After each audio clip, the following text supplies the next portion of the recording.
ከዛ ቁጭ ብለው ትንሽ ቢያስቡ ክርክሩ ይቆማል። ምክንያቱም አርጊመንቱ በጣም ሙቀት አለው። ግን አንዴ ቆም ብለው ካሰቡ ግን ይቆማል። ያልታመነ ሰው በሪሌሽንሺፕ ካገቡ በኋላ ታማኝ ይሆናል ብለው ባይጠብቁ ሪቲንክ ማድረግ ነበረኝ። ፖዝ አድርጌ ማቆምና ማሰብ ነበረብኝ።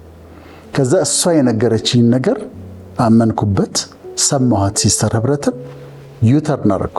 ስለ ራሱ እየተናገረ እንደሆነ እወቁ እህቶች። በዚህ አጋጣሚ ለምን ወንድ ልጅ አይሄድም ማለት አይቻልም፣ በቃ የተፈጥሯችን ነው ብለው ክሌም ካረጋ አንድ ወንድ ስለ ራሱ ነው ቤዚክሊ የሚናገረው ማለት ነው። ምክንያቱም ወንድ ነው እሱ።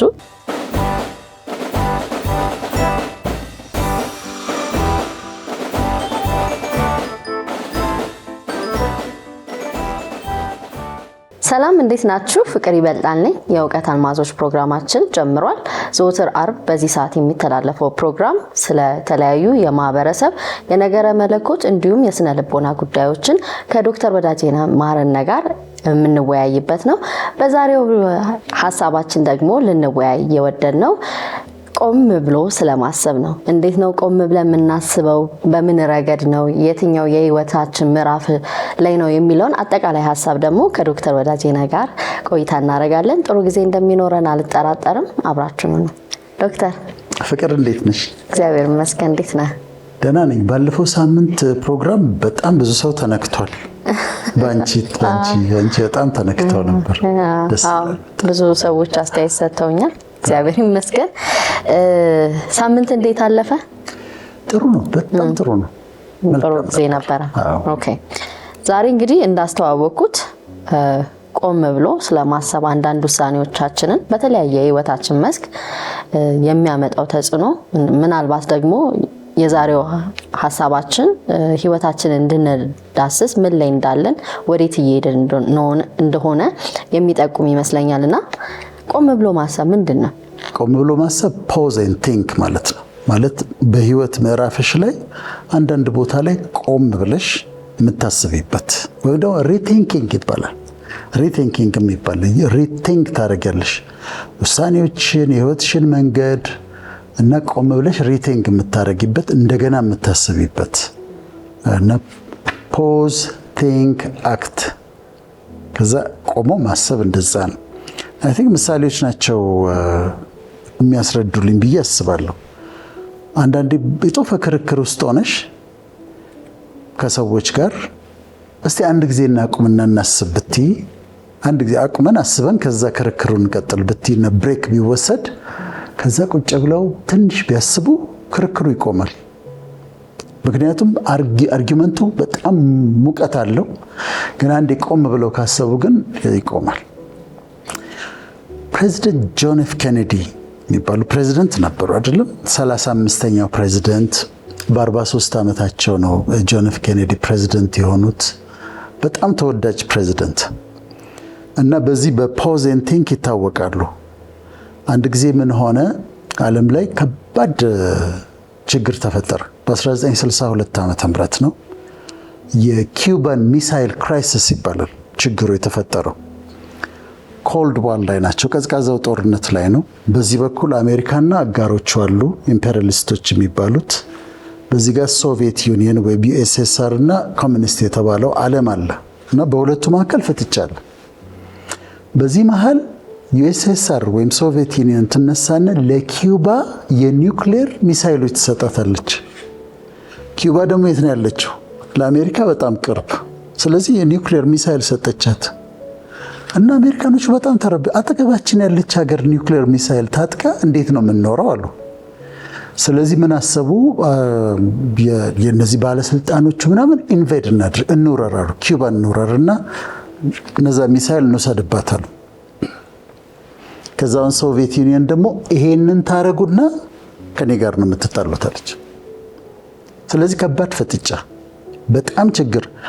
አሁን ሌሎቹ የአሜሪካ ኦፊሻልስ ሌስኮ ይላሉ። ሌስኮ ኢንቬድ እናድርግ፣ ሄደን መሳሪያው ሚሳይሎቹን እንውሰድ፣ ትንሽዬ ነች ኪውባ እናድርግ ሲሉ ፕሬዚደንት ጆን ኤፍ ኬኔዲ ቆሙና አሰቡ።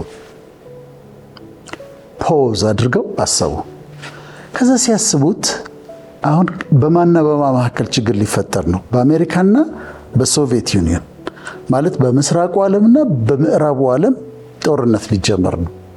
ምን አይነት ጦርነት ነው የሚሆነው? ኒውክሊየር ጦርነት ነው የሚሆነው። አሁን ያለንበት ዓለም አይኖርም ነበር፣ ወይም አሁን ባለንበት ደረጃ ያለ ዓለም አይኖርም ነበር። ስለዚህ ጆን ኤፍ ኬኔዲ ቆሙ፣ አንዋጋም አሉ። ዲፕሎማቲክ በሆነ መንገድ እንሄዳለን አሉ። በሞስኮና በዋሽንግተን መካከል በጣም ጥሩ ሪሌሽንሺፕ እንዲደረግ አደረጉ። ከዛ ሞስኮ ተስማምታ ዩኤስኤስአር ተስማምታ ኪዩባ ገብታ የሰጠቻትን ሚሳይሎች ነቅላ ወሰደች። ከዛ ያ በጣም ከባድ ችግር አለፈ። በምን ምክንያት? አንድ ሰው እሳቸው እኛ ተወዳጁ ፕሬዚደንት ጆን ኤፍ ኬኔዲ ቆሞ በማሰባቸው ፖዝ በማድረጋቸው በዙሪያቸው ያሉ ባለስልጣኖች ሁሉ ሌላ ሲሉ እሳቸው ይህን በማለታቸው ነው። ስለዚህ ማቆምና ማሰብ ወደዚህ ይወስድሻል። ሁለተኛ ምሳሌ ልስጥሽ። ዩኤን እሄዳለሁ እኔ ለትሬኒንግ እና ሴኩሪቲ ኦፊሰርስ ናቸው፣ በጣም ትላልቅ ሰዎች፣ በጣም ነው የምወዳቸው። ተምሬ ነው የምመጣው እና አንድ ቀን ስለ ኢሞሽናል ኢንቴሊጀንስ ሰጠሁና ትሬኒንግ ምሳሌ ዲስከሽን ላይ አንድ ሰው ምሳሌ ሰጠን። ሰውየው ምን አይነት መሰል በጣም ሃይሊ ትሬንድ የሆነ ሰው ነው። ይሄ ካራቴ፣ ጁዶ ምናምን 10 ሰው ባንድ ይመጣል የሚችል ሰው ነው። እና ሲነግረን ምን አለ? አለቃዬ ይመጣል በጣም ይረብሸኛል አለ። ሱፐርቫይዘሬ ማይሆን ነገር ነው የሚናገረኝ፣ ያላጠፋሁትን ነገር አጠፋህ ይለኛል፣ የሰራሁትን ነገር ልክ አይደለም ይላል። ለብዙ ጊዜ ነው አለ። አንድ ቀን ልክ መጥቶ ሲናገረኝ ለቀኩኝ አለ በቃ። እና ተነሳሁና ልመታው እጄን ልሰነዝር ብዬ፣ እንግዲህ እሱ እጁን ሰነዘረ ማለት ከባድ ነው። እጄን ልሰነዝር ብዬ ፖዝ አደረኩኛል። እጄን ልሰነዝር ብዬ ፖዝ አደረኩና አሰብኩኛል። ቢመታው ምንድን ነው የሚሆነው? በጣም ትሬንድ የሆነ ሰው ነው። አንዴ መጥቶ ሊሞትም ይችላል። የኛው ሰውዬ አቅም የለውም። ሰውየው ሊሞትበት ይችላል፣ እስር ቤት ሊገባ ይችላል፣ ወይ ደግሞ ከስራ ይባረራል። ምንም ጥያቄ የለውም። አቆምኩኝና አሰብኩኛል። ከዛ ሊዘረጋው የነበረውን እጄን ተውኩታል። ሶስተኛ ምሳሌ ልንገርሽና ከዛ ወደ ፖይንቶቻችን እንሄዳለን። በጣም ጥሩ ባል ያላት ሴት አለች እና ዝም ብላ ትጨቀጨቀዋለች። አላጠፋም ሰውየው እና አጥፍተሃል ትለዋለች፣ ትጨቀጭቀዋለች፣ በጣም አስቸግረዋለች በጣም። ከዛ እሱ ዝም ብሏል፣ ሊያስረዳ ይሞክራል፣ ዝም ብሏል። አንድ ቀን ማታ ግን ተነሳችና ልብሷን በሻንጣ አደረገችና ከቤት እወጣለሁ አለች። ከዛ እሱ በጣም ጨዋ ሰው ነው፣ ግን ሊሚቱ ደርሶበታል። ከሱ በር ከወጣሽ አላት፣ ከሱ በር ከወጣሽ እኔና አንቺ እንለያያለን አላት። ግን በጣም የታገሰ ሰው ነው እና ምን አለች እሷ ስትነግረኝ፣ ሻንጣዬን ይዤ እንዲልወጣ ብዬ ቆምኩኝና አሰብኩኛለች። ምንድን ነው እያደረግኩኝ ያለሁት? ሰውየው ምን አድርግ ነው የምለው ብዬ ቆሜ አሰብኳለች። ከዛ ተመልሼ ሻንጣዬን ይዤ ተመለስኩና ቁጭ ብዬ አወራናለች። ምንም ጥፋት የለበትም አለች። ስለዚህ ቆሞ ማሰብ ከእንደዚህ አይነት ጥፋቶች ይጠብቅሻል። በህይወታችን ሜጀር የሆኑ ዋና ዋና የሆኑ ውሳኔዎች እንድንወስን ይረዳናል እና በጣም ስለሚጠቅም ነው ዛሬ በዚህ የምናወራው። በጣም ኢንተረስቲንግ የሆነ ነገር ነው። በስነ ልቦናም እኮ ይባላል አይደለ? የሆነ ነገር ከመናገር ወይም አክሽን ከመውሰድ በፊት እንደውም ቴክ አ ዲፕ ብሪዝ ይባላል። መተንፈስ፣ ካውንት ማድረግ ይባላል። በተለይ ስትበሳጭ መቁጠር፣ ፎከስ ወደ ቁጥሩ ስለሚሄድ ያለበለዚያ አንዳንድ ማናስባቸው ውሳኔዎች በህይወታችን የምንጸጸትበትን ሁኔታ ውስጥ ሊያስገቡን ይችላሉና ማሰብን የመሰለ ነገር የለም። ሶ የምንሄድበት የህይወት አቅጣጫ ላይ ቆም ብሎ ማሰብ ምንድን ነው? የምንሄድበት የመጀመሪያ ነጥባችን እሱ ነው። የምንሄድበት የህይወት አቅጣጫ። ፍቅር፣ እኔ አሁን ያለሁት የስመሰ ቢሮ ሳሊተ ምህረት ነው ያለሁት፣ ሲኤምሲ ሳሊተ ምህረት ነው ያለሁት እና ከዛ ወጣ ከጃክሮስ አቅጣጫ ነው። ከዛ ወደ መስቀል አደባባይ መሄድ ነው የፈለኩት። ወጣሁኝና ወደ ሀያት ታጠፍኩኝ እና ወደ ሀያት መንዳት ጀመርኩ። መሄድ የፈለኩት የት ነው? ወደ መስቀል አደባባይ ነው።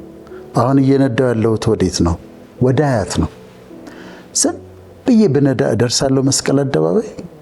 አልደርስም። ምን ማድረግ አለብኝ? ዩተርን ማድረግ አለብኝ። ዩተርን አድርጌ የፈለገ ያህል ርቀት ወደ ሀያት ነድቼ ቢሆን ዩተርን አድርጌ መመለስ አለብኝ። ሌላ አማራጭ የለም። ወደዛ ዝም ብዬ በነዳ ወደ መስቀል አደባባይ አልደርስም። በህይወታችን አንዳንዶቹ አቅጣጫዎች የምንከተላቸው አቅጣጫዎች እንደዛ ይሆናሉ። መሄድ የምንፈልገው ወደ መስቀል አደባባይ ነው፣ እየነዳን ያለነው ወደ ሀያት ነው። ስለዚህ ቆም ብለሽ ሪቲንክ ታደርጊያለሽ። ሪቲንክ ስታደርጊ እየሄድሽበት ያለው አኗኗር ልክ እንዳልሆነ ታውቂያለሽ። እኔ ሕክምና ተመርቄ በአመቱ አካባቢ በህይወቴ በጣም ቆሜ ያሰብኩበት ጊዜ ነው። ቢሾፍቱ ነበር የምሰራው ክሊኒክ። ከዛ እየተከተልኩት የነበረው የህይወት ዘይቤ ስራ መስራት፣ ከዛ ጫት መቃም፣ ከዛ መጠጣት፣ ከዛ የሚጨፈርበት ቦታ መሄድ፣ እኔ ባልጨፍርም ከዛ ሌሎችም ያ የህይወት ዘይቤ ነበር የምከተለው። ቆሜ ባላስብ ኖሮ ዛሬ ዶክተር ወዳጄነህ የሚባል ሰውዬ በህይወት አይኖርም ነበር። ሲስተር ህብረት የምትባል ሴት እዛ ክሊኒክ ከኔ ጋር የምትሰራ ሌላ አይነት እኮ የህይወት ስታይል አለ፣ ከእግዚአብሔር ጋር የምትኖርበት ክርስቶስን የምትከተልበት ሌላ ላይፍ ስታይል አለ ብላ ባትነግረኝ ኖሮ ሌላ አልኖርም ነበር እኔ በህይወት። ግን ሲነገረኝ ምን ማድረግ ነበረብኝ? እያደረኩ ያለሁት ነገር ልክ ነው? አሁን የምከተለው ላይፍ ስታይል ልክ ነው ብዬ ቆሜ ማሰብ ነበረብኝ። ሪቲንክ ማድረግ ነበረኝ። ፖዝ አድርጌ ማቆምና ማሰብ ነበረብኝ። ከዛ እሷ የነገረችኝ ነገር አመንኩበት፣ ሰማኋት። ሲስተር ህብረትን ዩተርን አደረኩ።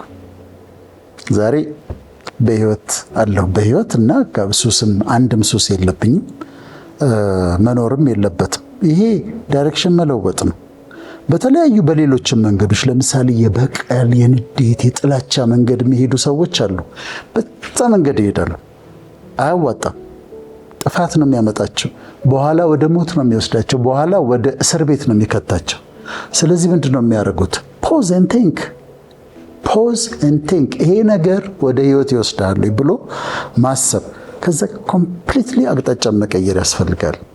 እና በዳይሬክሽን ይሄ ለማለት አንዳንዴ የተነገረን ነገር ሁሉ ልክ ነው ብለን ነው የምናስበው አይደለ? ለምሳሌ ስናድግ እኮ የተነገሩብን ነገሮች ይኖራሉ፣ ከማህበረሰብ፣ ከቤተሰብ፣ ከዛ ደግሞ የተለያየ ሁኔታ ውስጥ ልንገባ እንችላለንና ልክ ነው ብለን ይዘን ለረጅም ጊዜያት የምንለማመደው ነገር ይኖራልና አሁን አንተ ስትናገር ቆም ብሎ ማሰብ በደመ ነፍስ ከመኖርም ነው የሚታደገው። ምክንያቱም አንዳንዴ ስታስበው ምን እየሰራ እንደሆነ ራሱ ላታውቀው ትችላለህ፣ ግን ጀስት ሰርቫይቫልም ይሁን ምን ይሁን እየኖርክ ነውና መፈተሹ መልካም ነው። አንተ እንዳልከው ቆም ብሎ ማሰብ ዝም ብሎ የተሰጠንን ነገር ብቻ ሳይሆን ፊልተር አድርጎ መቀበልም ስለሚኖር በጣም ጥሩ ነው ብዬ ነው ማሰብ። አንለርን ማድረግም አለ ፍቅር፣ አንለርኒንግ ይባልም አለ። ለርኒንግ አለ፣ አንለርን ማድረግ ደግሞ አለ። እና አንዳንዱን አምነንባቸው የቆየናቸውን ነገሮች ዴሊት ማድረግ ያስፈልጋል። ከአእምሯችን ላይ እናጠፋቸዋለን፣ ዴሊት እናደርጋቸዋልና ልክ ነሽ ለማለት ፍቅር። ወደ ቀጣይ ስንመጣ ደግሞ የምናንኳኳውንም በር ቆም ብሎ ማሰብ ጥሩ ነው። አንድ ወሬ ልንገርሽ። አንድ ጊዜ የገጠመኝን የሆነ ሰው እቃ ልኮልኛል። ከዛ እቃውን ለመቀበል መሄድ ነበረብኝ። መምጣት ስለማይችሉ እነሱ አንድ አፓርትመንት ውስጥ ነው ያሉት። ትላልቅ ሰዎች ስለሆኑ እነሱን ማለት አልቻልኩም። እኔ መሄድ ነበረብኝ። ከዛ እቃውን ልቀበል ሄድኩኝ። የአፓርትመንቱ ቁጥር ተነግሮኛል። ከዛ ሄጄ አንድ በርን አንኳኳለሁ። የእቃውን የምቀበልበት መስሎኝ ነው። ከዛ አንኳኳለሁ። ከውስጥ አንዲት ሴት ማነው ትላለች። ምን ዶክተር ወዳጄነህ አልላት። ስለዚህ ትክፈት ብዬ አሁንም ዝም ብዬ አንኳኳለሁ። ማነው እያለች ትጮኻለች። ለምንድን ነው የማትከፍተው ብዬ ወይ በቀዳዳ ለምን አይታ አትከፍትም አልኩኝ። ለካ የተሳሳተ በር ነው እያንኳኳሁ የነበረው እና ልጅቷ ተናዳለች። ተለቅ ያለች ሴት ነች። አክቹዋሊ በሩን ስትከፍተው ፍቅር በወፍራሙ እንትን ተቀብታለች፣ አቮካዶ ፊቷ ዲፕቲክ ነው ማስክ የተቀባችው። በዚህ ላይ ተናዳለች፣ አፍጥጣለች። እንዲህ በሩን ስትከፍተው በጣም ነው የደነገጥኩት። ምንድነው የገጠመኝ ብዬ በጣም ያስደነግጣል። ከዛ እንዲህ እኮ ዕቃ ውሰድ ተብዬ ነው ስለ በኋላ አወቀችኝ፣ ራራችልኝ። ከዛ የኛውን ቤት አሳየችኝ። ምን ነበር እያረኩን የነበረው? የተሳሳተ በር ነበር ማንኳኳው። the wrong door. I was knocking at the wrong door. አንዳንድ ጊዜ በህይወታችን የምናንኳኳው በር የተሳሳተ ነው። የሚገጥመንም ደግሞ እንደዚህ አይነት ነገር ነው። የምናንኳኳቸው በሮች እንዲሆንልን ብለን ፈጣሪን የምንጠይቃቸው ነገሮች ልክ አይደሉም። ቢሰጠን የሚጎዳን ነገሮች ናቸው። ለምሳሌ ብዙ ሰዎች ልጆቻቸውን አሜሪካ ወስደው እያስተማሩ የኔ ልጆች እዚህ ተቀምጠው ብለው 8ኛና 9ኛ ክፍል ተማሪ የሆኑ ልጆቻቸውን አሜሪካ ወስደው ለማስተማር የሚጸልዩ ሰዎች አሉ። ወይም ደግሞ የሚሞክሩ አሉ ዘመዶቻቸው እንዲያረጉላቸው። ምን ሊያረጉ ነው? 8ኛ ክፍል 9ኛ ክፍል የሆኑ ልጆቻቸውን ወስደው ቦርዲንግ ስኩል ሊጥሏቸው ነው። በዛ እድሜ አስቢው ምን አይነት ዲዛስተር እንደሚፈጠር። ስለዚህ ምን እያረጉ ነው? የተሳሳተ በር እያንኳኩ ነው። እከሌን ካልሰጠኸኝ ብለው የሚጸልዩ ሴቶች አሉ አይደል? ወይም ደግሞ እከሌን ካልሰጠኸኝ እሷን ካልሰጠኸኝ ብለው የሚጸልዩ ወንዶች አሉ። ግን ምናልባት እየጠየቁ ያሉት ነገር በጣም ከባድ ነገር ሊሆን ይችላል። በጣም በአይናቸው አይተው ቁመና አይተው መልክ አይተው ከዛ ሳያጠኑ የሚጠይቁትና የሚያንኳኩት በር ጥፋት ሊኖርብች። ስለዚህ የምታንኳኪ ከሆነ ኢቭን የምትጸሎት ርዕሶችሽን ራሱ ሪቪዝት ማድረግ አለብሽ። ትክክለኛ ነገር ነው እየጸለይኩ ያለሁት? ፈጣሪን እየጠየኩት ያለሁት ትክክለኛ ነገር ነው ወይስ አምጣ እያልኩት እየሞከርኩ ያለሁት ነገር የሚጎዳኝን ነገር ነው ብሎ ማሰብ ነው። ስለዚህ የምናንኳኳቸውን በሮች ቼክ ማድረግ አለብን። ፖዝ አድርገን ሪቲንክ ማድረግ አለብን። ጸሎት ርዕሶቻችንን ማየት አለብን። ፍላጎቶቻችን፣ ምኞቶቻችንን እየተመኘሁ ያለሁትን ነገር ቆሜ ማሰብ አለብኝ። ልክ ነው እየተመኘሁት ያለሁት ነገር የሚጠቅመኝ ነው በኋላ የሚጎዳኝ ነገር ነው ብለን መጠየቅ አለብን። አንዳንዴ እኮ የምንፈልገው ላያስፈልገን ይችላል። አሁን አንዳንዴ what we want እና what we need ይለያያል። አስፈላጊ የሆነውና ፍላጎታችን ፍጹም ተቃራኒ ሊሆን ይችላልና ግን እሱንም ለማሰብ አንተ እንዳልከው ፖዝ አድርጎ ማሰብ ጥሩ ነው። ለምን እኔ ራሱ በህይወቴ አንዳንድ ጸሎቶችን መለስ ብዬ ሳስተውል ጌታዬ እንኳን አልመለስካቸው። ኤግዛክትሊ ምክንያቱም አመሰግናለሁ መጥፊያዬ ነበሩ። ፈጣሪ እንደው ራርቶልን አንዳንድ ጸሎቶቻችንን አልመለሰልንም እንጂ ለብዙዎቻችን እኮ መጥፊያ የሆኑ ጸሎቶች ጸልየናል። ጥሩ የሚመስለን መልካም የሚመስለን ስናየው በቃ መዋቡን ስናይ ሪሌሽንሺፕ ብቻ አይደለም እያወራ ያለሁት ኢን ላይፍ ብዙ ነገሮች መዘጋታቸው ያኔ በቃ ፈጣሪ የጨከነብን ይመስለናል። ነገር ግን ካለፈ በኋላ ነው የምታስተውለው እንኳን ያበራ አልተከፈተ እንጂ እንኳን አልሆነ እንጂ መጥፊያ ነበርና ልክ ነው። ፖዝ አድርጎ ማሰብ በጣም መልካም ነው። ዶክተር ሌላው ደግሞ የምንሟገትባቸው ነገሮቻችንስ እንዴት ነው ቆም ብለን የምናስበው? የምንሟገትባቸው ነገሮች፣ የሚያበሳጩን ነገሮች፣ እረፍት የሚነሱን ነገሮች በእርግጥ እረፍት ሊነሱን የሚገቡ ጉዳዮች ናቸው ወይ? በእርግጥ ያን ልናስብባቸው የሚገቡ ጉዳዮች ናቸው ወይ ብለን ቆመን ማሰብ አለብን። ፖዝ አድርገን ማቆም አለብን። ማህበራዊ ሚዲያ ላይ እማማ ዝናሽ የሚባሉ ሴት አሉ። ታውቂያቸዋለሽ? አዎ በመስናቸው በጣም ታዋቂ ናቸው። እኔም በጣም ነው የምወዳቸው። መጀመሪያ ያየሁት ቪዲዮአቸው እንትን ነው አልተማርክም የሚሉት አልተማርክ አንተ የማህበሩ ተላላኪ ነህ የሚሉታልና የመጀመሪያ ቀን አይቻቸው በጣም አስቀውኝ ከዛ ወደድኳቸውና በሆነ አጋጣሚ ወደኔ ከመጣ አያዋለሁ ቪዲዮአቸውን አያለሁ። መቼም የሚያግዛቸው የሚያገለግላቸው ዘካሪያስ የሚባል ልጅ ለሁሉም እናቶች ዘካሪያስን ይስጥ፣ እንደ ዘካሪያስ አይነት ልጅ ይስጥ ነው የምለው። እንዴት አይነት ጥሩ ሰው እንደሆነ አስገራሚ ነው። አሁን ይስቃሉ፣ ይጫወታሉ፣ ኮሚክ ናቸው። የሚያደርጉት ነገር ያስቃል። የአእምሯቸው ፍጥነት በጣም ነው የሚገርመው። አንድ ስም ከተጠራ ግን ችግር ይፈጠራል። ማን መሰለሽ? ሲያስም አንቺን አሉ የምትባል ሴት አለች። እማማ ዝናሽን በጣም የምታናድዳቸው አንቺን አሉ የምትባል ሴት አለች። ለምንድን ነው የምታናድዳቸው መሰለሽ? እሳቸው ህልም ይፈታሉ። ህልም ሲፈቱ የሚያስከፍሉት 200 ብር ነው። እማማ ዝናሽ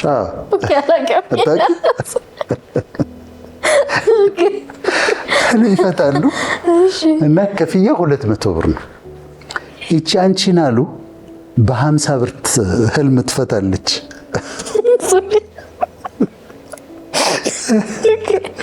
ህልም በገንዘብ እንደሚፈታ አላውቅም ነበር። እሳቸው ስራቸው እኮ እሱ ነው።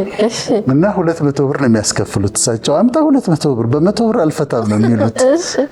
አንቺን አሉ ግን እሳቸው ተፎካካሪ ሆና 50 ብር እያስከፈለች የእሳቸውን ክላይንቶች ትወስድባቸዋለች። እሱ ብቻ አይደለም፣ እድር ውስጥ ትፎካከራቸዋለች። አንዳንድ መልእክት ትልክባቸዋለች። ይናደዳሉ። አንቺን አሉ ከተነሳች እማማ ዝናሽ ተቆጥተዋል። በጣም ነው የሚበሳጩት። ችግሩ መሰለሽ አንቺን አሉ የምትባል ሴት የለችም። ኦኬ ዘካሪያስ ፈጥሮ ነው፣ ፊክሽስ ነች። ለመሳቅ አንቺን አሉ የምትባል ሴት ፈጥሮ እንጂ የለችም። እና እንደዛ ይመስለኛል። አይ ቲንክ ሶ ልክ ነኝ። እና ግን አንቺን አሉ ገና ስሟ ከተነሳ ፊታቸው ይለወጣል እና የምታደርገው ነገር ያናድዳቸዋል። አንቺን አሉ መጣች ተብሎ አንድ ቪዲዮቸው ላይ ሳይ አንቺን አሉ መጣች ተብሎ ብለዋል። ፖሊስ ጠርተዋል እና አይወዷትም። ያንን ሳይኔ ምን አሰብሳቸውን ኢንጆሪ አይ ላቭ ሄር በጣም ነው የምወዳቸው። እሱ ለሱም ደግሞ በጣም አክብሮት አለኝ ለዘካሪያስ በጣም እና ግን ምን አሰብኩ ይመስልሽ ፍቅር፣ እያንዳንዱ ሰው አብዛኛው ሰው የራሱ አንቺን አሉ አለው ወይም ደግሞ የአንቺን አሉ ሲንድሮም አለ። አንቺን አሉ ሲንድሮም አለ። አንቺን አሉ ሲንድሮም ደግሞ ስታየው የሚያናድድሽ ሰውዬ ወይም ደግሞ ስራሽን የሚያበላሽብሽ ያለ ምክንያት የሚጠላሽ የሚነሳብሽ ጽሑፍ የሚጽፍብሽ ቪዲዮ የሚሰራብሽ ያንቺ አንቺን አሉ ነው።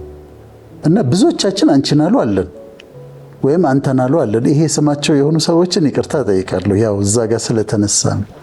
እና ግን እነዚህ ሰዎች አንደኛ ለምሳሌ አሁን አንቺን አሉ የለችም ከተባለ የምትባል ሴት የለችም ከተባለ የማያስጨንቅ ነገር ነው ማለት ነው። የለችም ጭራሽ።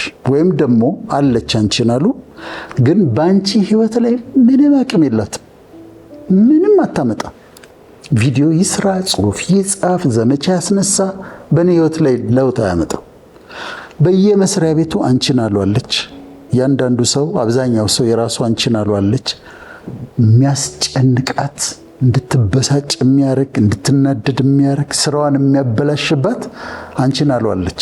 ግን ያን ያህል ኢምፖርታንት አይደለችም አንቺን አሉ በህይወትሽ ያን ያህል ቦታ የምትሰጫት አይደለም። ስለዚህ ምንድነው የሚያበሳጨን? ቆም ብለን መጠየቅ ያለብን ምንድነው ብስጭት የሚያረገን የሚያናድደን ነገር ምንድነው ብለን መጠየቅ አለብን። ኢምፖርታንት ነው ወይ? ያን ያህል ቦታ ልንሰጠው የሚገባ ነው ወይ? ወይስ አንቺን አሉ ነች እያስጨነቀችን ያለችው? እኔ አሁን ለራሴ ቴራፒ አዘጋጅቻለሁ። ያለ ምክንያት የሚነሱብኝ ሰዎች ሳይ ማይንዴ ውስጥ አንቺን አሉ እላለሁ፣ አንቺን አሉ መጣች እላለሁ። ከዛ ስቅ ያልፈዋለሁ። ምክንያቱም በቃ ምንም አያረጉኝማ። እነዚህ ሰዎች እኮ ላለፈው 20 ምናምን ዓመት ስለኔ ሲያወሩ የኖሩ ሰዎች አሉ። ምንም አላረጉኝም፣ ወደፊትም ምንም አያረጉኝም። ሁል ጊዜ ይኖራል እንደዛ አይነት ነገር። ግን በእነሱ ቁጭ ብለሽ መበሳጨት፣ ማዘን፣ ኤነርጂሽን መጨረስ የለብሽም። አንቺን አሉ ነች፣ አንቺን አሉን አልፈሽ መሄድ ያስፈልጋል ማለት ነው። ይህ ለብዙዎቻችን ትምህርት ነው። ለምን አንዳንድ ነገሮች እንዳልከው ሲግኒፊካንት አይደሉም፣ በህይወታችን ለውጥ የሚያመጡ አይደሉም፣ በመጥፎም በጥሩ ማለት በቃ ኢምፓክት የላቸውም። ግን እንጨነቃለን፣ ስለ ሰዎች አስተያየት እንጨነቃለን፣ ስለ አንዳንድ ጉዳዮች ያን ያህል ማተር በማያረግ ነገር እንጨነቃለን። እና እንዳልከው ብዙ አንቺን አሉዎች በህይወታችን አሉና ግን ምናልባት ደግሞ እነዛ ነገሮች ልክ አንቺን አሉ ፊክሽናል ካራክተር እንደሆነችው እንደ ምናብ የሳላት እንደሆነችው አንዳንድ ነገሮቻችንም እንደዛ ናቸው። ኤግዚስት የማያረጉም ነገሮች በጣም ኦቨርቲንክ ከማድረግ የተነሳ እኮ የሌለ ፕሮብለም ራሱ ክሬት አድርገ ስትጨነቅ ራስን ልታገኘው ትችላለህ። ኦቨርቲንኪንግ እንደውም causes a problem መጀመሪያ ኤግዚስት የማያደርግም ፕሮብለም ራሱ ኤግዚስት እንደሚያደርግ አድርጎ ያሳያል ይባላልና መረጋጋትን የመሰለ ነገር የለም። እንደውም አንድ ጊዜ ዩኒቨርሲቲ እየተማርኩ አንዲት የዶርሜ ልጅ ስፔስ ታውቃለህ አይደለ? ስፔስ ማለት ባዶ ክፍሎች ውስጥ እናጠናለን ስፔስ ነበር የምንላቸው። ላይብራሪ ሲሞላ ያው ክላስ ሩሞች አሉ፣ እዛ ማታም ቀንም ማጥናት ይቻላል ካልተያዘ ክላሱና ትመላለሳለች ቀኑን ሙሉ። እኛ ዶርም ነን እና ትመላለሳለች። የሆነ ጃም ትቀባና ማልማላት ትንሽ ትበላና ወደ ስፔስ ሄጃለሁ ትላለች። አሁንም ትንሽ አትቆይም ደግሞ ትመጣለች። ከዛ የሆነ ልብስ ቀይራ አሁንም ወደ ስፔስ ሄጃለሁ ትላለችና ቀኑን ሙሉ ስትሽከረከር እቺ ልጅ ምን ሆና ነው አለን እና መጨረሻ ላይ 11 ሰዓት ሲሆን መጣች። ቀኑን ሙሉ እንግዲህ አንዴ የሆነ ነገር ታረጋለች፣ ትመለሳለችና ቆም ብላ አሰበችና እንደውም ትዝ ይለኛል የዶርማችን መሀል ላይ ነው የቆመችው። ምን ሆኜ ነው አለች። ባከንኩ ራሷ ባከንኩና አንድ ፔፐር ራሱ አላነበብኩም አለች። እና ዝም ብዬ በቃ ራሴን ያገኘሁት ቢዚ ሆኜ ነው እና ምን እንደማረግ ራሱ አልገባኝም ብላ እና አሁን ቆም ብሎ ማሰብ ሲባል እሷ ናት የመጣችልኝና ላይፍ እንደዚህ አይነት ነገርም ያጋጥማል። በጣም ልክ ነሽ። ሌላ ደግሞ በእኛ ስልጣን ስር ውስጥ ያሉ ወይም ደግሞ እኛ የምናስተዳድራቸው ወይ እኛ የቀጠርናቸውን ሰዎች ሊሆን ይችላል ትሪት የምናረግበት ወይም እነሱን የምንይዝበትን መንገድም ቆም ብለን ማሰብ ይኖርብናል። በጣም ወላጆች ልጆቻቸውን ይቆጣሉ፣ ተገቢ ነው። ልጆችን ማረም ማስተካከል ተገቢ ነው። አንዳንድ ጊዜ ግን የሚያጠፉት ጥፋትና የሚቆጣቸው ቁጣ ይመጣጠናል ወይ ብለው ግን ማሰብ አለባቸው። እኔ አንድ ክላይንት አለችኝ፣ ቴራፒ የምሰጣት ተማሪ ነች። ሌትሴ ዋሽንግተን ዲሲ ነው ያለችው እና ልጅቷን ቴራፒ እየሰጠኋት ነው። እናቷን እቻ መጣቻት። ከዛ በኋላ ግን እናትየው በጣም ትቆጣታለች። ከዛ አንድ ቀን በጣም ተቆጥታት ምን አድርጋ ነው አልኳት። ቲሸርቷን ሶፋ ላይ ትታለች። እስከዛ በጣም አናደደች። ልጅቷን ስጠይቃት በጣም ነው የምትቆጣት። በዛ ሌላ በምንድን ነው የምትቆጣት? ቁርስ ስትበላ ኮርን ፍሌክስ እንትን ይላል ቴብሉ ላይ እንደዚህ ይፈሳል። ልጅቷን ጠየቅኳት። እኔ እበላና ከበላው ከጨረስኩ በኋላ እኮ አጸዳለሁ አለች። መጀመሪያ እበላለሁ፣ ሳወጣው ግን ይፈስብኛል። ከዛ በኋላ ግን አጸዳዋለሁ። ከትምህርት ቤት ስመጣ ዩኒፎርሜን ሶፋ ላይ ላስቀምጥ እችላለሁ፣ ከዛ ግን አነሳዋለሁ። ፌር ባልሆነ መንገድ እንደምትቆጣት ገባኝ እና አናገርኳት እናትየውን። አዩ ሹር አሁን የምትቆጫት ቁጣ ዩኒፎርማን ሶፋ ላይ ማረጓ እና ስተቷ እሺ ስተት ነው፣ ግን ያንቺ ቁጣ ይመጣጠናል ወይ? ቁርስ ስትበላ ጠረጴዛ ላይ የተንጠባጠበው ኮርን ፍሌክስ እና እሱም ስተት ከተባለ ከዛ አንቺ የምትቆጫት ቁጣ ይመጣጠናል ያልኳት። ዶክተር ሜኖፖዝ ላይ ሳልሆን አልቀርም ማለች ራሷ። ለተመልካች ግልጽ እንዲሆን የወር አበባ ሊቀር ሲል ስሜታቸው የሚለወጠው የሚበሳጩት ምናምን አለ አይደለም፣ ራሷ ኮንፌስ አደረገች። እውነት ነው ዝም ብዬ ነው የምቆጣታለች፣ ብዬ በትናንሽ ነገር ነው የምቆጣታለች፣ ምጮህባት። ከዛ እሺ አሁን እሷ እንድረዳት አንቺ ደግሞ እርጂ፣ ያለ ምክንያት አትቆጫት፣ ከተቆጣሽውን ደግሞ በልክ አድርጊው አልኳት። በስራችን ያሉ ሰዎችን እንዴት ነው ያዝናቸው? እንጮህባቸዋለን፣ ያለ ምክንያት እንቆጣቸዋለን፣ ያለ ምክንያት እንናገራቸዋለን። ቤት ውስጥ ልጆቻችንን ዲሲፕሊን አይደረጉ አይደለም፣ ዲሲፕሊን ይደረጉን፣ ግን ያለ ምክንያት አይሆን፣ ወይም ደግሞ ከጥፋታቸው በጣም ያለፈ ቁጣ እንቆጣቸው። በስራችን ያሉ ሰራተኞችስ መስሪያ ቤት ኃላፊዎች ከሆንን እንዴት ነው ትሪት የምናደርጋቸው? እንደዛ ትሪት ልታደርገው ይገባል። አይኖ ስልጣን አለ፣ ልታባረረው ትችላለህ፣ ስራ እንዲቀጥል ልታደርገው ትችላለህ፣ ልትቀጣው ስልጣን አለ። ግን በዛ መንገድ ትሪት ማድረግ አለብህ። ቆም ብሎ ማሰብ፣ ልጆቼ እንዴት ነው ያስኳቸው ብሎ ፖዝ ማድረግና ሪቲንክ ማድረግ፣ እንዴት ነው ዲሲፕሊን ማድረጋቸው የሚለውን ጥያቄ አንስቶ ፖዝ ማድረግ፣ ቆም ብሎ ትክክለኛ ነው ዲሲፕሊን እያደረኳቸው ያለሁበት መንገድ ትክክለኛ ነው ብሎ መጠየቅ። እኔ ያለፉት 3 ዓመታት ከልጆቼ ጋር ስጣላ ትዝ አይለኝም፣ ወይም ሲሪየስሊ ስቆጣቸው ትዝ አይለኝም። ማይነር ነገሮች ካሉ እንነጋገርና እቺ እንደዚህ አርጋት እቺ እንዲያርጋት እላቸዋለሁ። ሌላ ነገር የለም። እና በስራችን ያሉ ሰዎችን የያዝንበትን መንገድ ልጆቻችን ሊሆኑ ይችላሉ፣ መስሪያ ቤት በስራችን የሚሰሩ ሊሆኑ ይችላሉ። እሱን ሪቲንክ ማድረግ ቆመን ማሰብ አለብን ለማለት ነው። ይህንን ሀሳብ ስታነሳ የአንዳንድ ሰው ቁጣ ወይም ደግሞ በተለይ ከስር ላሉት ንዴቱን የሚያሳየው ይመስለኛል ዲስፕሌስድ አግሬሽን የሚባል አለ አይደለ? ለምሳሌ ከባለቤቷ ጋር ከተጣላች አንዲት ሴት ንዴቷን ምናልባት ባሏ ላይ መወጣት ካልቻለች ወይም ደግሞ ከባሏ ጋር የምታወጣበት ኮምፈርት ዞን ካልሆነ ወደ የት ይመጣል ማለት ነው? ወደ ምስኪን ወደ ሆኑት ወደ ልጆች። ስራ ቦታ በጣም ተበሳጭታ ወደ ቤቷ የተመለሰች አንዲት ሴት ንዴቷን ባሏ ጋር ልትወጣ ትችላለች። እና ይሄ የሰው እንትን ነው፣ ዲፌንስ ሜካኒዝምም ነው። ግን አይ ቲንክ ለምን ብዙዎቻችን ላይ ስለማየው ነው። ለምሳሌ እኔ ከባለቤቴ ጋር ሳይሆን ውጪ ላይ ስጣላ ብዙም ሪያክት ማድረግ ሰው አይደለም። ለምሳሌ ከሆነ ሰው ጋር እንትን ቢያስከፋኝ አልናገር፣ ዝም ብዬ እንትን እላለሁ። ግን ወዴት ነው የምመጣው? ወደ ቤቴ ነው የማመጣው። ወደ ቤት ታመጫለሽ። ዲስፕሌስ አደርገዋለሁ ወደ ባሌ። ምክንያቱም ይችለኛል ብዬ ዲፕዳውን የማስበው እሱ ስለሆነ ወይም ደግሞ ኮምፈርት ዞን ስለሆነልኝ። ግን ደግሞ አንተ እንዳልከው ቆም ብሎ ማሰብ ጥሩ ነው። ጀስት ቢካዝ ዲፌንስ ሜካኒዝም ነውና ይመቸኛል ተብሎ ሰው ላይ እንትን አንልም። እንደውም በተለይ ልጆች ላይ ሲሆን ደግሞ የበለጠ ልንጎዳቸው እንችላለን። እና አንገር ማኔጅመንትን በዚህ አጋጣሚ አንዳንዶቻችን የሚያስፈልግ ይመስለኛል። ሌላ ደግሞ ፎልስ አላርም ወይም ደግሞ አላርም በአማርኛ ግን ምንድን ነው የሚባለው? ደውል ሆኖ በምናስረድ ለምሳሌ እሳት ሲነሳ የሚጮህ አላርም አለ። ውጡ የሚል እና ይጮህና ውጡ ማለት ነው። አሜሪካን ሀገር ሆቴል ውስጥ ብዙ ጊዜ ስናርፍ ወይ ማታ ተኝተሽ ወይም ማታ በሰላም ቁጭ ብለሽ አላርም ይጮሃል። ከዛ ክፍል ውስጥም ቀይ ይበራል፣ ይጮሃል። በጣም ነው ደግሞ አላርም ይጮኸው። መልእክቱ ምንድነው? አደጋ አለ ወይም እሳት ተነስቷል። ስለዚህ ውጡ ማለት ነው። ማንቂያ ደውል እንበለው። ማንቂያ ደውል አላርም እንደዛ ነው፣ እንደ ማንቂያ ደውል። ከዛ የምታረጊው ምንድነው? እቃ አትይዥ፣ ምን አትይዥ፣ ሮጠሽ መውጣት ነው ከሆቴልሽ። ደግሞ ኤሌቬተር አይሰራም። በኤሌቬተር አትሄዱ ይባላል። በደረጃ ነው ሮጠሽ የምትወርጂው። አንዴ አይደለም ብዙ ጊዜ እኔ ገጥሞኛል። ምን ሲያጋጥም? እሳት አደጋ ምናምን ነው። እሳት ተነሳ ማለት ነው። አላርሙ እሳት ተነሳ ማለት ነው።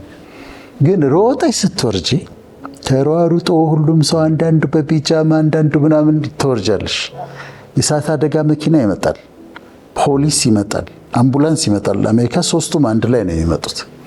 ከዛ መጥቶ በቀይ ያበራ ምናምን። ከዛ የእሳት አደጋ ሰራተኞች ገብተው ምንም ነገር የለም፣ እሳት አልተነሳም፣ ጭስም የለም። ወይም ደግሞ የሆነ በሰውዬ ሲጋ የሆነ ማጨስ የሌለበት ቦታ ላይ ጭሷል ወይ የሆነ ስሞክ ዲቴክት አድርጎ ራሱ ስለሚጮህ። አሁን ይሄ ፎልስ አላርም ነው። ፎልስ አላርም ማለት እውነት ያልሆነ አላርም ነው ማለት ነው። በህይወታችን እንደዚህ አይነት አላርሞች አሉ።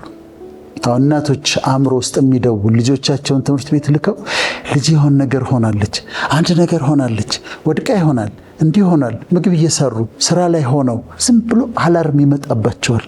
ዝም ብሎ ይደውላል። ፎልስ አላርም ነው፣ እውነት አይደለም።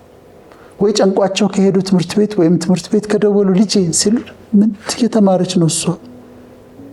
ምን ሆናለች? ምንም አልሆነችም። ግን አእምሯቸው ውስጥ ያ ፎልስ አላርም ይመጣል። ይሄ ቆመን ማሰብ አለብን ፎልስ አላርሞችን። ሌላ ፎልስ አላርም ምን አለ መሰለሽ ፍቅር፣ ባሌ ሌላ ሴት ጋር ይሄዳል ብለው የሚያስቡ ሴቶች አሉ። ዝም ብለው ይጠረጥራሉ። ባሌ ሌላ ሴት ጋር ይሄዳል እና አንድ የተሳሳተ አመለካከት ምን አለ ብዙ ሴቶች ጋር ያለ፣ ትላልቅ ሴቶችም ሲሉ ትሰማለሁ፣ ወንድ ልጅ አርፎ አይቀመጥም። እና ብዙ ሴቶች ጋር ምን የተሳሳተ አመለካከት አለ፣ ወንድ ልጅ አርፎ አይቀመጥም የሚል አስተሳሰብ አለ። ኢትስ ኖት ትሩ እውነት አይደለም። ማለት ሴቶች ተሰብስበው እንደዚህ ሲያወሩ ሰምቻለሁ። ወንድ ልጅ ባል ነው አክሴፕት ነው ማድረግ ያለብሽ፣ ይሄማ ይግድ ነው ይላሉ። ይመክራሉ። በሚዲያ ሰምቻለሁ። ተቀበዩ ይላሉ። ግን እውነት አይደለም። ይሄንን ትሰማና ሚዲያ ላይ ወይ ይሄን ትሰማና ወይ ከጓደኞቿ ትሰማና ይሄን ባል ትጠረጥረዋለች። እሱስ ጨዋ ነው። ሸሚዙን ታያለች፣ ሽታውን ታያለች፣ አንገቱን ታያለች፣ ዝም ብላ ትጠረጥራለች፣ ስልክ ትደውላለች እና ዝም ብላ ትጠረጥረዋለች። እሱ ደግሞ ነፍሱ ሊጨነቅ ይችላል። ግን ወንድ ልጅ አርፎ አይቀመጥም የሚለው እውነት አይደለም። አሉ ወንዶች እንደዛ የሚያደርጉ ወንዶች አሉ፣ የማያደርጉ ግን አሉ። ምሳሌ ልስጥሽ። እኔ በትዳር ኖር ያለሁ እኔ 7 ዓመት 8 ዓመት ባለፈውም ኖር ያለሁ። በትዳር ውስጥ እያለሁ እንኳን ሌላ ሴት ልፈልግ እንኳን ሌላ ሴት ጋር ሊሄድ የሚያመቻቹ መንገዶችን እንኳን አልሄድባቸው ነበር። ማለት ለምሳሌ ችግር ያለው ቀጠሮ ከሆነ ብቻዬን አልሄድም። አንዱን ጓደኛዬን ይዤ ነው የሚሄደው። ወይም እሷ ከጓደኛዋ ከዘመዷ ጋር የምትመጣ ከሆነ ለምሳሌ ከአሜሪካ መጣ ብቻዬን ከማገኛት እሷ ከጓደኛዋ ጋር ከሆነች ጥሩ ነው፣ ከወንድሟ ጋር ከሆነች ጥሩ ነው። ትዳር ውስጥ ሆኜ ነው የምልሽ። ያለበለዚያ እኔ አብሮኝ የሚሄድ ልጅ አለና እንሂድለውና እሄዳለሁ። መንገዱን እንኳን አልከፍትም ማለት ነው። ስለዚህ አንዳንዶች የሚያደርጉ ይኖራሉ። ግን በፍጹም ትዳር ውስጥ ሆነው እንዲህ አይነት ሐሳብ የማይመጣባቸው ወንዶች አሉ። እኔ ምሳሌ ነኝ። ትዳር ውስጥ ሆነን ግን በፍጹም ያላደረግን በፍጹም ቺት የማድረግ ሐሳብ ያልነበረን ወንዶች እንዳሉ ማወቅ አለባቸው። ስለዚህ ይሄ ፎልስ አላርም ነው። ምናልባት እየጠረጠርሽ ያለሽው ጨዋ ባልሽን፣ የተከበረ ባልሽን፣ ስራውን የሚሰራ ባልሽን፣ ስራውን ሰርቶ ደክሞ የሚመጣ ባልሽን በማይሆን ነገር እየጠረጠርሽ ይሆናል። ፎልስ አላርም ሊሆን ይችላል። የሰማች ኢንፎርሜሽን ነው እየረበሻት ያለው እና ቆም ብላ ማሰብ፣ ባሌ ምን አይነት ሰው ነው ብላ ማሰብ፣ እስካሁን ድረስ ያሳየኝ ነገር ምንድን ነው ብላ ማሰብ። ሴም ቲንግ ለሚስቱም ደግሞ እንደዛ የሚያስብ ካለ። ስለዚህ እነዚህን ፎልስ አላርሞች እውነት ያልሆኑ አእምሯችን ውስጥ የሚፈጠሩ ነገሮችን መጠንቀቅ ያስፈልጋል።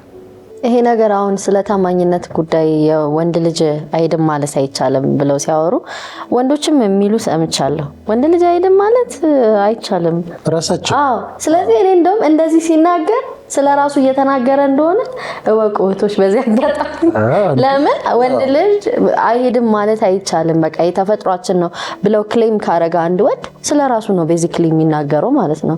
ምክንያቱም ወንድ ነው እሱ እዛ ወንድ ልጅ በሚለው ውስጥ እሱም ስላለ እኔ እንደዛ ነው የማስበው። ሪሌሽንሺፕ ላይ እንደዚህ ብሎ ከተናገረ እንደውም በጣም አንድ ቆም ብላ ብታስብ የእውነቴን እኮ ነው። ራሱን ችሎ መናገር ይችላል። ፕላስ ለራሱ ሞስት ኦፍ ዘ ታይም ዓለምን የምናይበት ሪፍሌክሽን ከራሳችን በመነሳት እኮ ነው። ሰው ሁሉ እንደኛ ስለሚመስለን እንደዚህ የሚሉ ሰዎች ስላሉ ነው ከወንዶችም እና ስለራስ መናገር በኮሚትመንት ምናምን ሰዎች አለን። ትዳር ውስጥ ሆኜ ቺት አድርጌ አላውቅም። ኔቨር። በፍቅር ግንኙነት ከትዳር ውጭም በፍቅር ግንኙነት ውስጥ ከሆንኩኝ ከሷ ውጪ ሌላ ሰው አይኖርም እና እንዲህ አይነት ኮሚትመንት ያለን ብዙ ወንዶች እንዳለን ደግሞ ቢታወቅልን ለማለት እንቀጥልሽ። ፍቅር ኦኬ። ስለ ቀጣዩ ደግሞ ስንመጣ የተሳሳተ የፍቅር ግንኙነት የተመለከተ ደግሞ እንቀጥል። ይሄ የተጋቡትን አይመለከትም። የተጋቡት ተጋብተዋል። ወደ ኋላ ዞር ብሎ ልክ ነበርኩኝ አልነበርኩኝም ማለት ተገቢም አይደለም ልክም አይደለም። በተለይ አንዳንዴ ልጆች እያላቸው እዛ ጊዜ ተሳስቻለሁ መሰለኝ። ምን ማለት ነው? ልጆቹን እኮ ስህተት ናችሁ እያልሻቸው ነው። አልተሳሳትኩም። እኔ ሳገባ አልተሳሳትኩም። ትክክለኛ ልጆቼን አግኝቻለሁ። አልተሳሳትኩም። አያያዙ ላይ ልዩነት ሊኖር ይችላል። የፍቅር ግንኙነት ግን ከጋብቻ በፊት ግን የስ ከማለታቸው በፊት ግን መጠየቅ ይችላሉ። ትክክለኛ ሪሌሽንሺፕ ውስጥ ነው ያለሁት ብለው መጠየቅ ይችላሉ። አቢዩዝ የሚያደርግ ነው፣ የሚሰድባት ነው፣ የሚደበድባት ነው፣ ይቀየራል ብላ ተስፋ ታደርጋለች። ቆማ መጠየቅ አለበት። ፖዝ ኤንድ ቲንክ።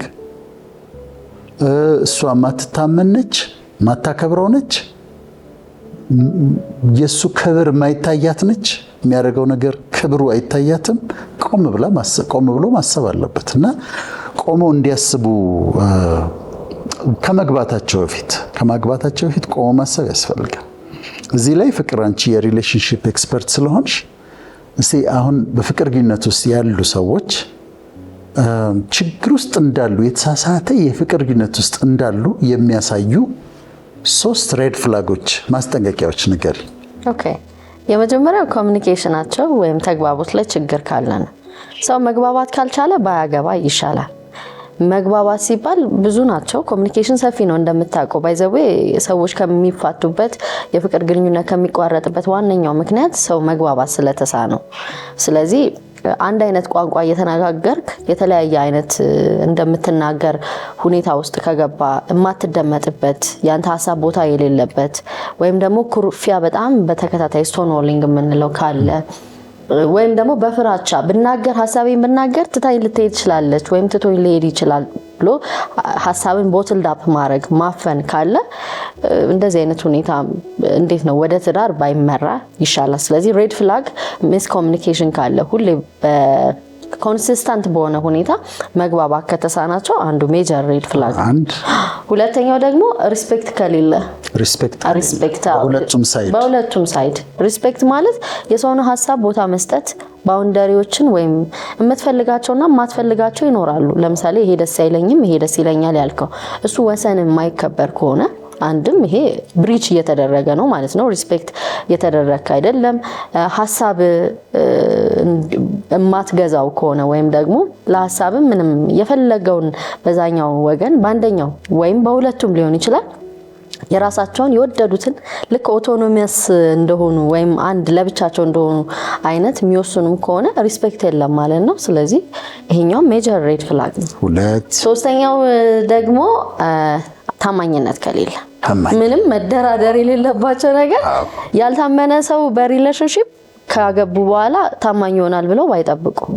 ስለዚህ ይሄ ትረስት ፋውንዴሽን ነው አይደለ? ለፍቅር ግንኙነት የማታምናትን ሴት ወይም ደግሞ ሁሌ የሆነ ኢንቨስቲጌት የምታደርገውን ወንድ ወደ ትዳር ስለአፈቀረችው ብቻ ስለወደደችው ወይም ስለወደዳት ብቻ መጋባቱ በኋላ በጣም ከፍተኛ ሁኔታ ውስጥ ነው የሚገቡት። ዴንጀረስ ነው። ሜጀር ሬድ ፍላግ ሶስተኛ ይሆናል። ብዙ ይኖራሉ። ከጊዜ አንፃር ነው ወይ ሙሉ ፕሮግራም ካልሰራንበት። ታንኪዩ ፍቅር፣ በጣም ወሳኝ ነገሮች ናቸው። ተመልካቾቻችን ራሳቸውን ያዩበታል።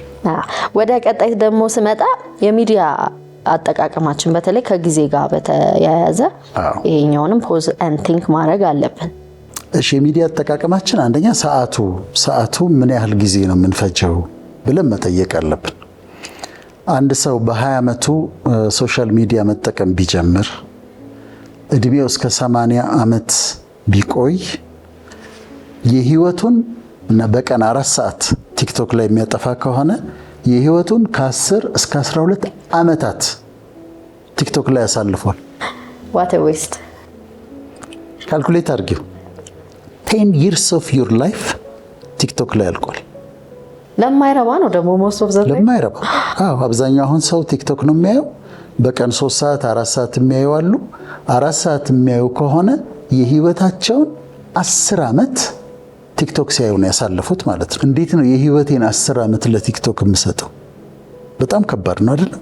ስለዚህ ምን ያህል ጊዜ ነው እያሳለፍን ያለ ነው ብለን መጠየቅ አለብን። ምክንያቱም ዓመት ሲደመሩ ሰዓቶቹ እሺ 4 ሰዓትማ ላሳልፍ ምን 2 ሰዓት ነው ካለ ኦኬ የህይወትን 5-6 ዓመት ደግሞ ቲክቶክ ላይ ያሳልፋል። ይሄ በጣም ከባድ ነው። ጊዜ አጠቃቀሙ አንዱ ነው። ከዚሁ ጋር ተያይዞ ደግሞ ማንን ነው የምንሰማው ብለን መጠየቅ አለብን። እዚህ ጋር ምን አለ መሰለሽ ፍቅር፣ ስፔሻሊቲ አለ። ስፔሻሊቲ አሁን በህክምና ስፔሻሊቲ በጣም ይከበራል። የውስጥ ደዌ ስፔሻሊስት አለ፣ የቀዶ ጥገና ስፔሻሊስት አለ፣ የጋይኒኮሎጂ የማህፀንና ጽንስ ስፔሻሊስት አለ፣ የህፃናት ስፔሻሊስት አለ፣ የቆዳ ስፔሻሊስቶች አሉ፣ ደርማቶሎጂስቶች፣ የአይን አሉ፣ ኦፍታልሞሎጂስቶች እንደዚህ አለ። ከዛ ኢንተርናል ሜዲሲኑ ደግሞ በተለይ የጉበት የልብ ህክምናን እኔ የምሰማው ከልብ ስፔሻሊስት ነው። ስለ ልቤ ጤንነት መስማት የምፈልገው ከልብ ስፔሻሊስት ነው እንጂ የሆነ ሰው እየመጡ ስለ ልብ ጤና አልሰማውም በፍጹም። ምክንያቱም ስፔሻሊቲ አለ። ስፔሻሊቲ መከበር አለበት። የግድ በሕክምና ብቻ ሳይሆን በሕክምና ብቻ ሳይሆን በተለያዩ ፊልዶች ስፔሻሊስት የሆኑ ከሕክምናም ውጭ ስፔሻሊስት የሆኑ ሰዎች አሉ። እነሱም መስማት አለብን። ለምሳሌ ሜንታል ዌልነስ የሚል ሳይት አለ፣ ዌብሳይት። ዶክተር ዮናስ የሚባል ልጅ ያንግ ነው፣ ጎበዝ ሳይኪያትሪስት፣ በጣም ጎበዝ ነው። የአእምሮ ጤናን በተመለከተ ስም ይወሱን። ምክንያቱም ሂዜ ሳይኪያትሪስት የሚያውቀውን ነገር ነው የሚያወራው። ሲያወራም ደግሞ ጎበዝ ነው፣ ትሰሚዋለሽ። ጥርስ ሕክምና እኔ ወዳጄ ስለሆነች አይደለም፣ ዶክተር ሰላም ለምሳሌ ስታወራ ደስ ይለኛል። በጣም ጎበዝ ነው። ራሴ ሄጄ ያውቃለሁ እሷ ጋር በጣም ጎበዝ ነች። እሷ ስታወራ ሙያዋ ነው፣ ታውቀዋለች፣ ትሰሚያታለሽ። የቆዳ ሕክምናን በተመለከተ ጋዜጠኛ መጥቶ እኔን ቢጠይቀኝ ማውራት እችላለሁ፣ ግን አላወራም። እንደ ደርማቶሎጂስት አይሆንም፣ አላወራም። ምንድነው የማደርገው? ደርማቶሎጂስት የሚባሉ ሐኪሞች አሉ፣ እነሱ ጋር ሄደ ጠይቃቸው ነው። የአይን ሕክምናን በተመለከተ አንድ ጋዜጠኛ መጥቶ ቢጠይቀኝ ማውራት እችላለሁ። መጀመሪያ ሁሉንም ስለተማር ነው፣ እኔ ደግሞ ሁሌም ስለማለት ማውራት እችላለሁ። ግን ኦፍታልሞሎጂስቶች እኮ አሉ፣ የአይን እኮ ሐኪሞች አሉ፣ እነሱ ጋር ሂድ እለዋለሁ። እና የምንሰማቸውን ሰዎች መምረጥ አለብን። ስኳር በሽታን በተመለከተ እነ ዶክተር አህመድ ረጃ የሚባሉ ያለፉትን 30 ዓመታት በዛ ላይ የሰሩ በቀን ውስጥ 10-12 ሰዓት የስኳር ህሙማንን የሚያክሙ ኤክስፐርቶች አሉ። ዶክተር አህመድ ረጃ ኤክስፐርቱ ይጋበዝ እና ለኤክስፐርቶች ክብር ይኑረን። ያንን ለማለት ነው። ግን በሕክምና ብቻ ሳይሆን በሌሎችም ፊልዶች፣ በሳይኮሎጂም በተለያዩ ፊልዶች ለይተን ይሄን ነገር በጣም የሚያውቀው በትክክል የሚረዳው ሰው ማን ነው? አሁን ከሕክምና ውጪ ለምሳሌ ምክንያት ለመስጠት ደስ የምትልኝ ሴት አለች፣ ስለ ንጽህና፣ ስለ አለባበስ፣ ስለ አነጋገር የምታወራ ራሄል የምትባል እስኪ ለአዲስ ደስ ነው የምትለኝ። በዚህ ፕሮግራም ላይ ሁሉ ብትመጣ ደስ ይለኛል። ጋብዤሻለሁ፣ ብትመጪ ጥሩ ነው። አሁን ጥሪ አድርገንላታል እና በቃ እንትኑ ያስታውቃል። አነጋገሯ፣ አለባበሷ ኤሌገንት ነች። እሷ አሁን ስትናገር እኔ ልጆቼ ቢሰሟት ደስ ይለኛል። ስለ ብዙ ነገሮች እሷ ስትመክር ቢሰሟት ደስ ይለኛል እና የግድ ሕክምና ፊልድ ብቻ ሳይሆን ከሕክምና ውጪ ነገሩን የሚያውቁት ያነበቡት የኖሩበትን ሰዎች መርጠን ለይተን መስማት አለብን ለማለት ነው። ሳላነሳ ማለፍ የምፈልገው ነገር የገንዘብ አያያዛችን በተመለከተ ነው። ምክንያቱም ያው ካለችንም ቢሆን ቆም ብለን ማሰብ የሚገባን ይመስለኛል። ምናልባት አንዳንድ ባለማስተዋል የምናወጣቸው ኤክስትራቫጋንት የምንሆንባቸው ጉዳዮች እነዛ ገንዘቦች ቢጠራቀሙ ደህና ነገር ሊሰሩልን ይችሉ ይሆን ብዬ አስባለሁና እስኪ ዶክተር ስለዚህ አሁን ገንዘብ አያያዝ እኔ ባስተምር ልክ ቅድም እንዳልኩት ነው፣ የማላረገውን ነገር ነው እያስተማርኩ አሊዝ ችግር አለብኝ በጣም ግን መጥፎ ነገር እያረኩበት ሳይሆን ማስቀመጥ ሰው ተቸግሮ ማስቀመጥ ስለማልችልበት ነው። አሁን በቅርብ የተፈጠረ አንድ ነገር ላንሳና በጣም ልቤ የተነካበት ስለሆነ በቅርብ ያጣነው አርቲስት ነፃነት ወርቅነህ አለ አይደል? ነፃነት ወርቅነህ ማስታወቂያ ይሰራል፣ ብዙ ፊልሞች ሰርቷል፣ የቴሌቪዥን ሾው አለው፣ በጣም ተወዳጅ ነው። እኔም በጣም ነው የምወደው በጣም አይደል? አሁን ካለፈ በኋላ ጓደኞቹ እህቱ ወንድሙ ቀርበው ሲናገሩ መቼም ለሁላችንም ደግሞ አስናቀ እንደሚባለው እንደሱ ጓደኛ አይነት ያለ ጓደኛ ይስጠን እግዚአብሔር። የሚገርም ነው፣ በጣም የሚገርም ነው። የሱ ጓደኛ አስናቀ መሰለኝ ስሙና እንደሱ አይነት ጓደኛ ይስጠን። አሁን ቀርበው ሲናገሩ በጣም የተገረምኩበትን ይህን ሁሉ ነገር የሚሰራ ልጅ መኪና የለውም፣ ይህን ማመን ትችላለሽ? ቤት የለውም፣ ባንክ ገንዘብ የለውም። እኔ አይ ዋዝ ሾክድ። ግን ለምንድን ነው የሌለው? የሚለው ጥያቄ ነው። የሌለው ምክንያቱ ልጆቹን ለማሳደግ የሚያገኘውን ገንዘብ ወደ ዶላር እየለወጠ ወደ ልጆቹ ይልክ ነበር። እንዴት እንዴት እንዳከበርኩት እንዴት እንዳደነኩት እኔ እንደው ከመሆኑ በፊት በሰማሁና ፈልጌው ሄጄ እጅ በነሳሁት ባከበርኩት ብያልኩኝ እና ግን የለውም ቤት የለውም መኪና የለውም ገንዘብ የለውም ግን ምንድነው ያደረገው ለልጆቹ ነው ያደረገው ምን ላይ ነው ኢንቨስት የምናደርገው የሚለው ጥያቄ ነው ምን ላይ ነው ገንዘባችን ምን ላይ ነው ኢንቨስት የምናደርገው አንድ አባት ከጓደኞቹ ጋር ሄዶ ሬስቶራንት 4000 ብር 5000 ብር አውጥቶ ቤት ውስጥ ልጆች ሽሮ ሊበሉ ይችላሉ ውጪ እዛ ለጥሬ ስጋ ለምናምን ለቢራው እኮ 5000 ብር አውጥቷል ግን የቤት ወጪ ለወር የሰጠው ግን 5000 ብር ነው ጠቅላላ እና ልጆቹ የሚበሉት ሌላ እሱ ሌላ ምን ላይ ነው ኢንቨስት የምናደርገው ያለችንን ገንዘብ ምን ላይ ነው ኢንቨስት የምናደርገው ብለን መጠየቅ አለብን ሾፒንግ የእናንተ ደግሞ የሴቶች መግዛት በቤት መሄድ ገበያ መሄድ ሞል መሄድ መግዛት ከዛ ስፔንድ ይደረጋል የተለፋበት ገንዘብ ከዛ ስለዚህ ገንዘብ አያያዛችንን ቆም ብለን ፖዝ አድርገን ማሰብ አለብን ለማለት ነው። ያው ብዙ ብንነጋገር ደስ ይለኝ ነበር ግን ካለን ጊዜ አንፃር የዛሬው መሰናዷችን በዚህ ይጠቃላል። የምጨምረው ሀሳብ ካለ እድል ልስጥና ሰዓት አስጠረን ፍቅር አንቺ ብዙ ብታስተምሪ ደግሞ ደስ ይለኝ ነበር። ሌላ ጊዜ እንሰራለን ሰዓት ስላለቀብን ግን እናቅምስ። እሺ በጣም አመሰግናለሁ ዶክተር ጥሩ ጊዜ በጣም አመሰግናለሁ። የዛሬውን መሰናዶ በዚህ ጨርሰናል። የሚቀጥለው ሳምንት ደግሞ በሌላ ሀሳብ እንመለሳለን። ሰላም ሁኑ።